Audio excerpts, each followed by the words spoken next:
soft, solemn tone. In the ancient lands of Lydda, a city nestled by the shimmering Mediterranean, there once thrived a kingdom of prosperity and peace.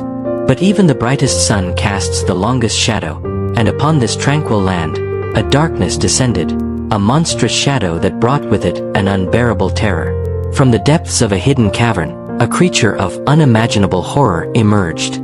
It was a dragon, vast and scaled, with eyes that glowed like embers and breath that scorched the very earth. This beast, born of primeval fear, began to terrorize the city, demanding a gruesome tribute. Indeed, King Demetrius, a ruler burdened by the suffering of his people, had exhausted every earthly means to vanquish the beast. His once proud city was now a crucible of despair, each dawn bringing with it the dread of the dragon's next demand. And the demands grew more terrible with each passing day. King Demetrius, voice heavy with sorrow and exhaustion, another day, another life.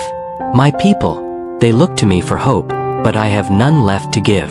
The oracle's words echo in my mind, only the purest sacrifice can appease the beast. Princess Sabra, I hear the whispers of the city. I see the tears in their eyes.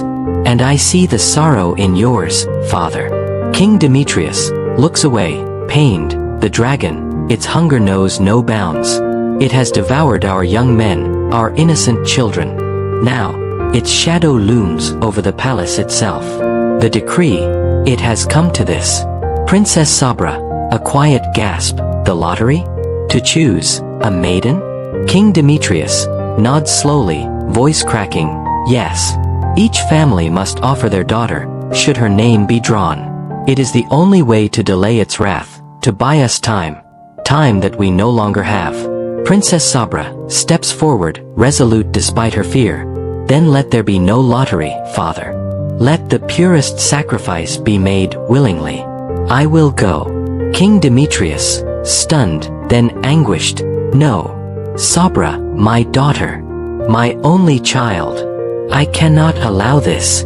Princess Sabra, firmly, though a tear rolls down her cheek. If my life can spare the lives of countless others, if it can bring even a moment's peace to our ravaged city, then it is a sacrifice I must make. For the people, father. And perhaps God will see our plight. And so, with a heavy heart that seemed to cleave in two, King Demetrius, swayed by his daughter's unwavering courage, reluctantly agreed. The city watched in stunned silence as the princess, adorned in white, but with a spirit far brighter than her garments, began her solemn procession towards the dragon's lair. At this darkest hour, destiny intervened. From a distant land, a Roman soldier, brave and steadfast in his Christian faith, rode into Lydda. His name was George.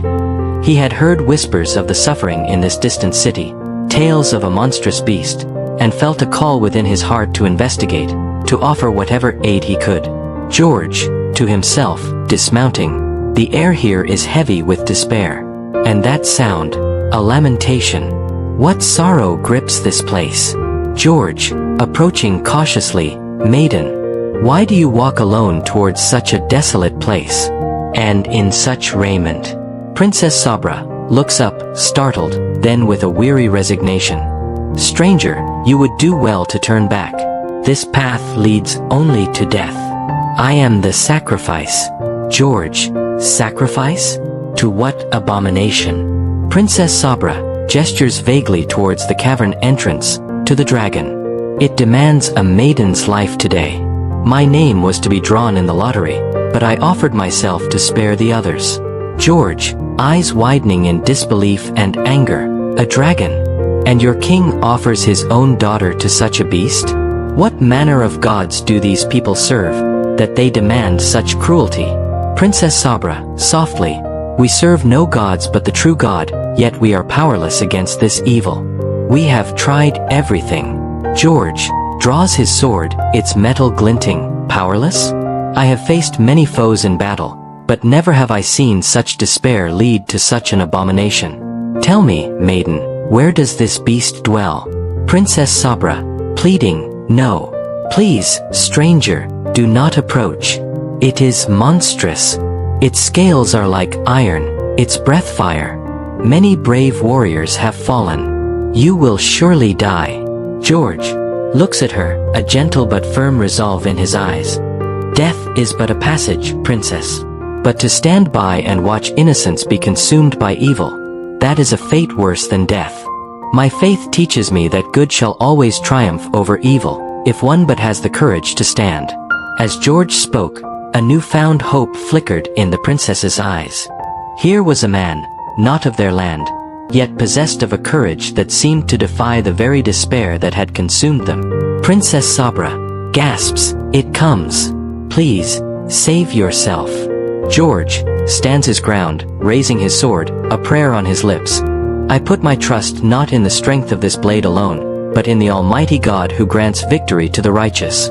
The earth groaned as the monstrous dragon lumbered forth, a creature of nightmare made real. Its scales, 1,000 shades of murky green and obsidian, gleamed with an unholy sheen. Smoke billowed from its nostrils, and its eyes, burning like coals, fixed upon the lone figure of George. George shouts over the roar, "Beast, your reign of terror ends today. By the grace of God, I cast you down." George, with the swiftness of a seasoned warrior, charged. His sword struck the creature's armored hide, but it was like striking a mountain of rock. The dragon retaliated with a sweep of its massive tail, forcing George to leap back, narrowly avoiding a crushing blow. Princess Sabra cries out, "Be careful." The air grew thick with the stench of sulfur and burning earth as the dragon unleashed a torrent of fire. George, nimble and quick, dodged the searing flames, feeling the intense heat on his skin. He knew this was no ordinary foe. Brute force alone would not prevail. He needed more than steel. He needed divine intervention. George closes his eyes for a brief moment, a silent prayer escaping his lips. "Lord, grant me strength. Guide my hand." As if imbued with a sudden surge of power, George saw an opening. The dragon, momentarily distracted by its own fiery display, exposed a patch of softer skin beneath its mighty wing, where the scales were not so thick. With a warrior's instinct and faith as his shield, George seized the moment. Dragon, a guttural pained shriek, then a series of agonized roars. His sword, guided by a force beyond his own, plunged deep into the dragon's vulnerable spot. The beast roared, not in defiance, but in unimaginable agony. It thrashed and convulsed, its colossal body shaking the very foundations of the earth. George pulls his sword free, then, with another swift, powerful strike, severs a vital artery. With a final, earth-shattering bellow, the dragon collapsed. Its monstrous form lay still, vanquished. Silence, profound and absolute, descended upon the land, broken only by George's ragged breaths and the trembling of the stunned Princess Sabra. Princess Sabra, voice filled with awe and wonder, You did it. You truly did it. It's dead." George nods, wiping sweat from his brow. "By the grace of God, yes, princess. The darkness has been lifted. The silence did not last." News of the dragon's defeat spread like wildfire through the city. The townspeople, at first disbelieving, then filled with a cautious hope, began to emerge from their homes, rushing towards the site of the miracle. King Demetrius, rushing forward, breathless, then seeing the dead dragon and his daughter unharmed. "Sabra, my daughter, and the beast, it's truly dead." Princess Sabra runs to her father, embracing him, then points to George. "Father, this noble knight, George, he saved us. He slew the dragon." King Demetrius turns to George, kneeling before him. "Sir Knight, you have delivered us from unimaginable terror. You have saved my daughter, my city, my people. How can we ever repay you?" George gently helps the king to his feet. "Your Majesty, I ask for no reward, save one. This victory was not by my hand alone, but by the power of the one true God, Jesus Christ. It is His grace that granted me strength and guided my blade." The townspeople murmur amongst themselves, then look to George with a mixture of awe and curiosity. George addresses the assembled people, his voice clear and resonant. "For too long, you have lived in fear, sacrificing your innocent to a beast. But today, you have seen the power of a loving God, who hears the cries of His people and sends deliverance. Embrace His truth, cast aside your old fears, and find solace and strength in his divine grace. Moved by George's humble words and the undeniable miracle before their eyes, the hearts of the people of Lydda were opened. King Demetrius, along with Princess Sabra and thousands of his subjects, embraced the Christian faith. They recognized in George's courage and compassion the true spirit of God. George, ever humble, refused accolades and riches. He stayed for a time, helping to rebuild the city's spirit, sharing the teachings of Christ, and ensuring that the people understood the source of their deliverance. Then, just as quietly as he arrived, he departed, continuing his journey, carrying the light of his faith to other lands. Though George's earthly life was cut short years later, as he too became a martyr for his unwavering faith, his legacy endured.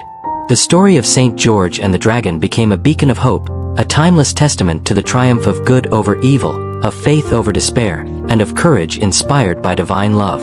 The dragon, a symbol of all that is dark and destructive in the world, was defeated not by sheer might, but by a heart filled with conviction, a spirit guided by grace, and a willingness to stand for what is right, no matter the cost.